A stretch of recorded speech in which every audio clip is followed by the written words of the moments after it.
Hello കൂട്ടുകാരെ, ഇന്നത്തെ promo വിശേഷങ്ങളിലേക്ക് എല്ലാവർക്കും സ്വാഗതം. ഇന്നത്തെ പ്രൊമോയിൽ നമുക്ക് കാണാൻ കഴിയുന്ന അങ്ങനെ നമ്മുടെ വിക്രം വേദോട് പറയുന്നുണ്ട്, അവളുടെ പിന്നിൽ അനിയത്തിയുടെ പിന്നിൽ നടക്കുന്ന ചെക്കൻ വാസവൻ്റെ മകൻ വരുണാണെന്നൊക്കെ പറയുന്നത്. ഇതൊക്കെ കേൾക്കുമ്പോൾ നമ്മുടെ വേദയ്ക്കാണെങ്കിൽ വല്ലാത്ത വിഷമമാവുന്നുണ്ട്.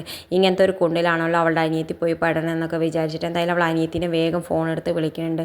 ഫോണാണെങ്കിൽ അവൾ എടുക്കാൻ കൂട്ടാക്കുന്നില്ല. 2 പ്രാവശ്യം കഴിഞ്ഞപ്പോൾ 3ാമത്തെ പ്രാവശ്യം നോക്കുന്ന സമയത്ത് ഫോൺ സ്വിച്ച് ഓഫ് ആക്കി വെച്ചിട്ടുണ്ട്. ഇനി വേദയ്ക്ക് എന്താ ചെയ്യേണ്ടതെന്ന് ആലോചിച്ച് ഇങ്ങനെ ഇരിക്കുന്ന സമയത്ത് നമ്മുടെ വിക്രം വന്നിട്ട് ചോദിക്കാനുണ്ട്, നിനക്ക് വേണമെങ്കിൽ ഞാൻ ഈ കാര്യത്തിൽ ഇടപെട്ടിട്ട് ഈ പ്രശ്നം ഇല്ലാതാക്കി തരാമെന്നൊക്കെ ചോദിക്കേണ്ട. ആ സമയത്ത് വേദ ചോദിക്കേണ്ട, അത് എങ്ങനെയെന്നൊന്നും നീ അറിയണ്ട, നിനക്ക് വേണമെങ്കിൽ കാര്യം നടക്കണമെങ്കിൽ മാത്രം പറയാമെന്നൊക്കെ പറയുന്നുണ്ട്.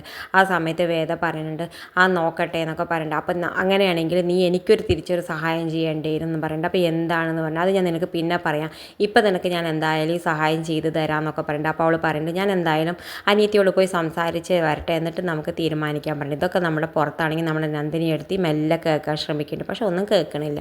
പിന്നെ കാണിക്കണം നമ്മുടെ വേദ അനിയത്തിയടുത്തേക്ക് ചെന്നിട്ട് പറയുന്നുണ്ട്, നീ അതൊന്ന് പിന്മാറണം എന്നൊക്കെ പറയുന്നുണ്ട്. ആ സമയത്ത് അവൾ പറയേണ്ട അനിയത്തി പറയുന്നുണ്ട്, ഇനി ഈ പ്രശ്നത്തിൻ്റെ പിന്നിൽ വിക്രമേട്ടൻ വരുൺ എന്തെങ്കിലും ചെയ്യാൻ പുറപ്പെട്ടാൽ ഞാൻ വെറുതെ ഇരിക്കില്ല, നിങ്ങളെ പിന്നെ എന്നെ എങ്ങനെയല്ല കാണുക എന്നൊക്കെ പറയുന്നുണ്ട്. ആ സമയത്ത് നമ്മുടെ വേദ പറയുന്നത്, എന്നാൽ എനിക്ക് അച്ഛനെ അറിയിക്കേണ്ടി വരും എന്ന് പറയുന്നത്, എന്നാൽ നിങ്ങൾ പോയി അറിയിക്കുക എന്നൊക്കെ പറഞ്ഞിട്ട് അനിയത്തി ദേഷ്യപ്പെട്ട് ഉള്ളിലേക്ക് പോകും. വേദ തിരിച്ച് പോകാൻ പുറപ്പെടുന്ന സമയത്ത് ശങ്കരനാരായണൻ എന്തായാലും കാറിൽ വന്ന് ഇറങ്ങേണ്ട. ആ സമയത്ത് നമ്മുടെ വേദ പോയിട്ട് കാര്യങ്ങളൊക്കെ മെല്ലെ സൂചിപ്പിക്കാൻ പോകുന്നുണ്ട്, അവളുടെ അച്ഛനോട് മെല്ലെ പറയാൻ തുടങ്ങുന്നുണ്ട്. ഇത് കാണിച്ചുകൊണ്ടാണ് ഇന്നത്തെ പ്രൊമോ അവസാനിക്കുന്നത്. ഇതുപോലുള്ള പ്രൊമോ വിശേഷങ്ങൾ നിങ്ങളുടെ മുന്നിൽ എളുപ്പത്തിൽ എത്താൻ ഈ ചാനൽ ഒന്ന് സബ്സ്ക്രൈബ് ചെയ്യാൻ മറക്കരുതേ.